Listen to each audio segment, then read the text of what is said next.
Hello YouTube family, Radhe Radhe. कैसे हैं आप सब लोग? आशा करती हैं आप सब लोग ठीक होंगे। तो आज हम एक न्यू वीडियो लेकर आए हैं जो आपके जीवन में बहुत ही लाभकारी सिद्ध होने वाली है। तो आज हम बताने वाले हैं कि आपको जीवन में सफल होने के लिए क्या करना चाहिए।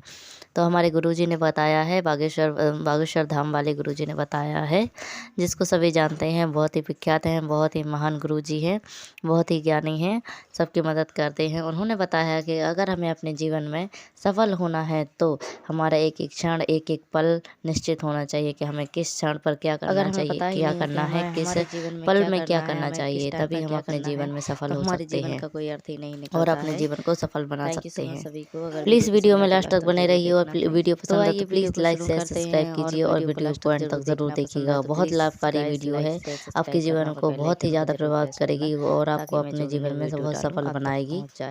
तो चलिए अब वीडियो को शुरू करते हैं कि हमारे गुरुजी क्या कहते हैं, कौन सी ज्ञान की बात बताते हैं। बहुत ही अच्छे गुरुजी हैं, बहुत ही प्रभावित। आप अपने जिंदगी को संपत्ति मानो और जिंदगी में एक एक सेकंड आपका फिक्स होना चाहिए। प्रातः काल सूर्योदय के पहले उठो।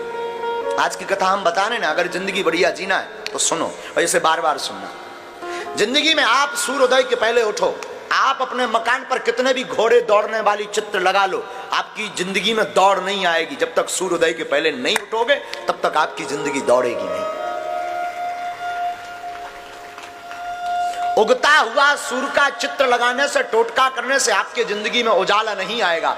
जब तक अपने वर्क को पाने के लिए, संकल्प को, लक्ष्य को पाने के लिए घोड़ों की भांति दौड़ोगे नहीं और उगते हुए सूर्य के पहले उठोगे नहीं, तब तक आपके जीवन में उजाला नहीं आ सकता है। इसलिए सुबह सूर्योदय के पहले उठो। उठ करके सबसे पहले आप अपने दोनों हाथ लो ऐसे, और ऐसे हाथों को दर्शन करो। ऐसे प्रातः काल उठे, ऐसे मलो और ऐसे दर्शन करो। कराग्रे वसते लक्ष्मी, कर मध्य तु सरस्वती, कर मूले तु गोविंदा, प्रभाते कर दर्शनम।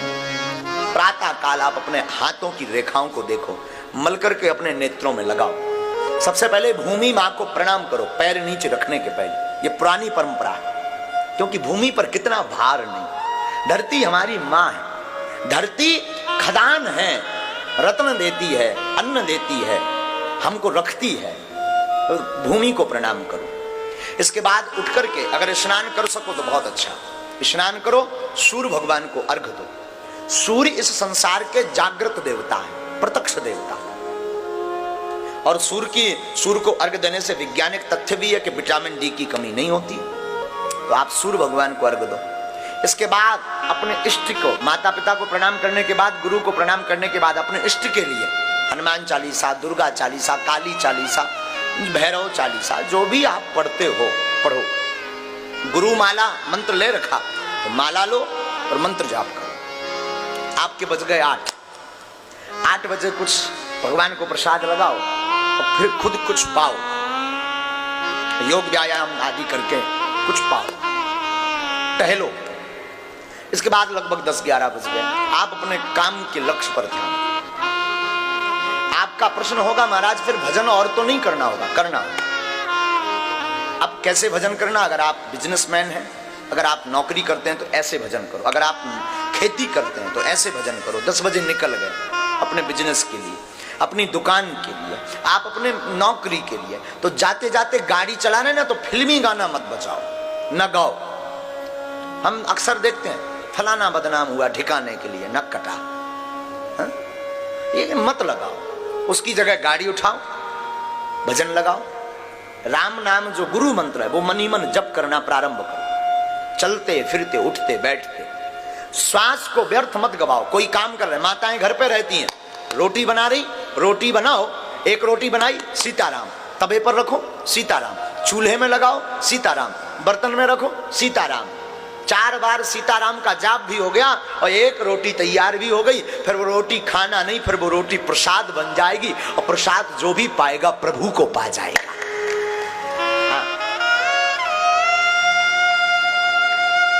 माताएं घर पे झाड़ू लगाती ना, सीताराम गाते जाओ। कोई भगवान का गीत, भगवान के गुणानुवाद, स्तुति, वेद स्तुति, मंत्र, कोई बहुत बड़ी महिमा, कोई सुंदर सा भगवत भक्ति गीत गाओ, झाड़ू लगाओ, क्या फायदा होगा? झाड़ू में बहुत छोटे छोटे चींटी चींटा, बहुत छोटे छोटे जीव मर जाते हैं, उनका पाप आपको जो भोगना पड़ता है, उस पाप से आप बच जाएंगे, भगवान का भजन हो जाएगा, घर भी साफ होगा और मन भी साफ होगा। घर भी साफ होगा, मन भी साफ होगा। रात्रि हो गई आपकी, रात्रि काल संध्या में आप आओ, संध्या में हाथ मुंह धो। संध्या के समय ना भोजन करना चाहिए, ना देहरी पर बैठना चाहिए। ध्यान दे दें, घर में अगर आप चिर स्थायी काल तक लक्ष्मी को रखना चाहते हैं, घर में अगर अलक्ष्मी का वास नहीं करवाना चाहते हैं, तो ये बात गांठ बांध लें।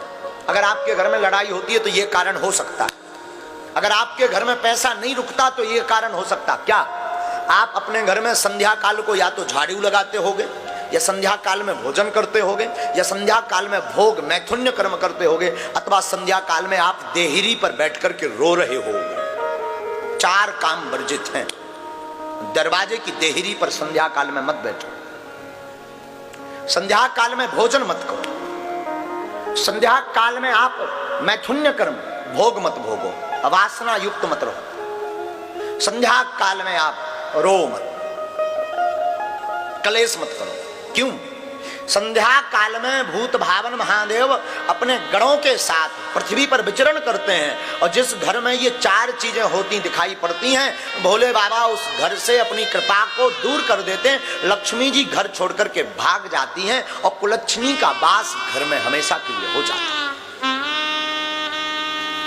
तो आप अपने घर में ये 4 चीजों का गांठ, संध्या काल में हाथ मुंह धो, पूजा मंदिर में जाकर के बैठो, प्रभु को धन्यवाद दो, प्रभु को साधुवाद दो। प्रभु आपकी